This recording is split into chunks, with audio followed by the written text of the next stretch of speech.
बड़ा शौक़ था उन्हें मेरा आशियाना देखने का। जब देखी मेरी गरीबी तो रास्ता बदल लिया।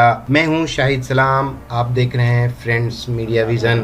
कि पूरी दुनिया में एक मुआहदा है रिफ्यूजियों के लिए, उनको उनका हुकूक मिलना चाहिए। ख़ासकर केंद्र सरकार की बात करूंगा, जिसको आस पड़ोस के मुल्कों में सीए एनआरसी के लिए बड़ा दर्द होता है। तो अगर उसी तरीके से कोई अपने देश में रिफ्यूजी है जो यूएनओ के तरफ से अप्रूव्ड है, विदेश मंत्रालय की तरफ से स्टेटस दिया गया रिफ्यूजी का, बावजूद इसको इनको मदद ना मिले, तो ये बेहद शर्मनाक बात है। ये हमारे देश में रह रहे हैं, ये हम सब की जिम्मेदारी है कि इनका ख्याल रखें। जो ये हादसा, ये साना जो भी हुआ, क्या इसकी एक कोई साजिश थी, प्री प्लान था, या एक हादसा ही समझें इसे?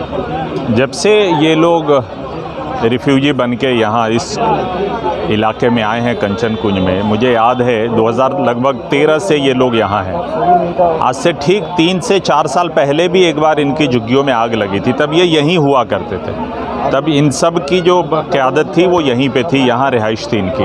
लेकिन आग लगने के बाद यहाँ से थोड़ी सी आगे जगह है जो यूपी इरिगेशन के लोग कहते हैं कि ये उनकी जगह है। जब ये हादसा हुआ, परसों रात की बात है, उससे पहले भी चंद लोग आए थे। अब वो कौन लोग थे मुझे नहीं पता, चूँकि यहाँ लोगों से मेरी बात हुई। उन्होंने कहा भी था कि इस जगह को खाली कर दीजिए वरना भारी नुकसान होगा।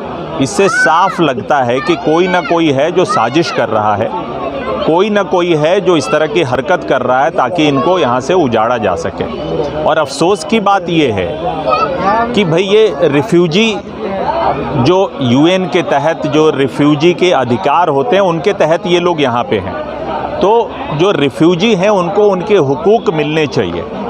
अफसोस की बात है कि सरकारों, जो चाहे वो केंद्र मरकज़ी सरकार हो या दिल्ली की सरकार हो, दोनों ने आंख मूंद रखा है। कोई राहत फराहम नहीं दी गई है। ये एनजीओ का मैं शुक्रिया अदा करता हूँ, लोगों का ताउन, ओखला के लोगों का ताउन है जिसकी वजह से आप यहाँ इतना सारा जो रिलीफ काम देख रहे हैं वो उनको क्रेडिट जाता है। उनका मैं तहे दिल से शुक्रिया भी अदा करता हूँ। लेकिन अफसोस की बात है, देखिए आज एनजीओ या एक्टिविस्ट या इंडिविजुअल लेवल पे कोई आएगा, मदद करेगा।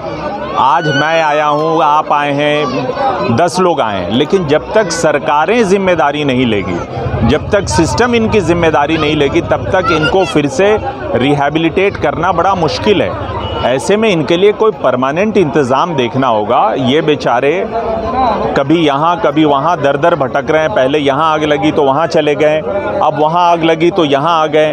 अब वहाँ जब झुग्गियाँ बनाने की कोशिश की जा रही है तो पुलिस रोक रही है, यूपी इरिगेशन के लोग रोक रहे हैं। तो कुछ ना कुछ तो साजिश है, कुछ ना कुछ तो तार ऐसा है जिसके वजह से इनको रोका जा रहा है। तो मैं यही अपील करूँगा दिल्ली सरकार से भी, केंद्र सरकार से भी, कि पूरी दुनिया में एक मुआहदा है रिफ्यूजियों के लिए, उनको उनका हुकूक मिलना चाहिए। ख़ासकर केंद्र सरकार की बात करूंगा, जिसको आस पड़ोस के मुल्कों में सीए एनआरसी के लिए बड़ा दर्द होता है। तो अगर उसी तरीके से कोई अपने देश में रिफ्यूजी है जो यूएनओ के तरफ से अप्रूव्ड है, विदेश मंत्रालय की तरफ से स्टेटस दिया गया रिफ्यूजी का, बावजूद इसको इनको मदद ना मिले, तो ये बेहद शर्मनाक बात है।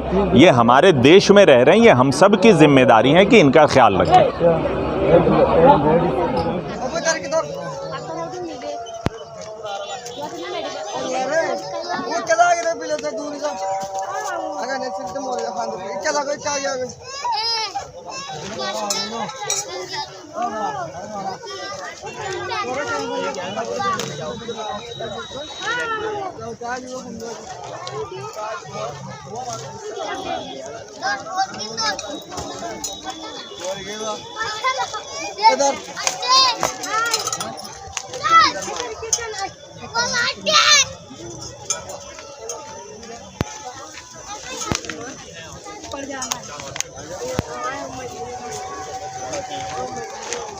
वो आतिफ्ता